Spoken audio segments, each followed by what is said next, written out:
श्रावणी सोमवारी गोकुळाष्टमी जन्माष्टमी दिवशी सोमवारचा उपवास कसा सोडावा, शास्त्र काय सांगते? जन्माष्टमीचा दुसऱ्या दिवशी पर्यंत केला जातो। श्रावणी सोमवारचा उपवास त्याच दिवशी सोडला जातो।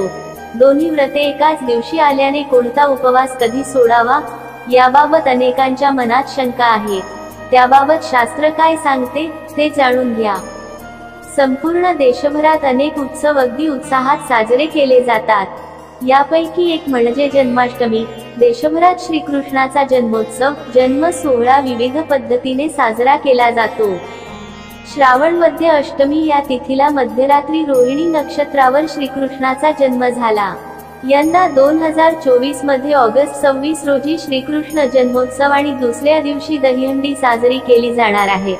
यंदा जन्माष्टमी श्रावणी सोमवारी आल्याने या दिवसाचे महत्त्व वाढले आहे। श्रावणी सोमवारी शिवपूजन केले जाणार आहे। जन्माष्टमी आणि श्रावणी सोमवार अशा दोन्ही व्रतांचे उपवास केले जातात। या दिवशी केल्या जाणाऱ्या उपवासाबाबत आणि तो सोडण्याबाबत अनेकांच्या मनात संभ्रम असल्याचे म्हटले जात आहे। कोणता उपवास कधी आणि कशा प्रकारे सोडावा हे जाणून घेऊया। गोकुळ, मथुरा, वृंदावन, द्वारका, जगन्नाथपुरी या ठिकाणी गोकुळाष्टमी विशेष साजरी केली जाते। महाराष्ट्रात विशेषतः मुंबई आणि उपनगरात एका विशिष्ट उंचीवर दही, दुधाने भरलेली दहीहंडी बांधली जाते। यानंतर विविध मंडळाचे गोविंदा मनोरे रचून ती दहीहंडी फोडतात। श्रीकृष्ण जन्माष्टमीला उपवास केला जातो। हा उपवास दुसऱ्या दिवशी सोडण्याची परंपरा प्रचलित आहे। याच दिवशी श्रावणी सोमवार आहे। श्रावणी सोमवारीही उपवास केला जातो। अनेक ठिकाणी श्रावणी सोमवारचा उपवास त्याच दिवशी सोडला जातो। परंतु श्रावणी सोमवारचा उपवास सोडला तर जन्माष्टमीचा उपवास भंग होईल। त्यामुळे अनेकांना मनात प्रश्न उपस्थित झाला आहे की जन्माष्टमीचा अहोरात्र केला जाणारा उपवास कायम ठेवायचा असेल तर मग श्रावणी सोमवारचा उपवास कसा सोडायचा? जन्माष्टमीच्या दिवशी श्रावणी सोमवारचा उपवास कसा सोडावा?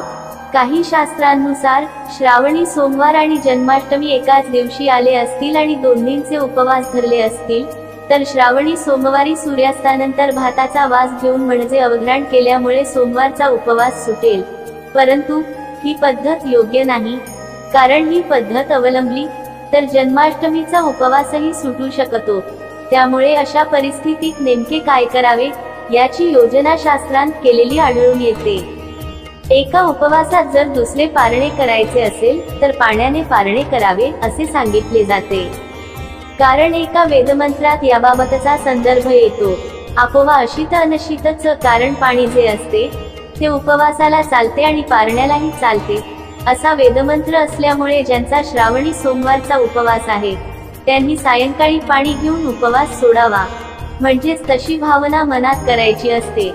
पाणी पिताना मनामध्ये भावना तयार करायची की मी सोमवारचा उपवास सोडतो, म्हणजे सोमवारचा उपवास सुटेल आणि जन्माष्टमीचा उपवास अहोरात्र कायम सुरू राहील असे सांगितले जात आहे।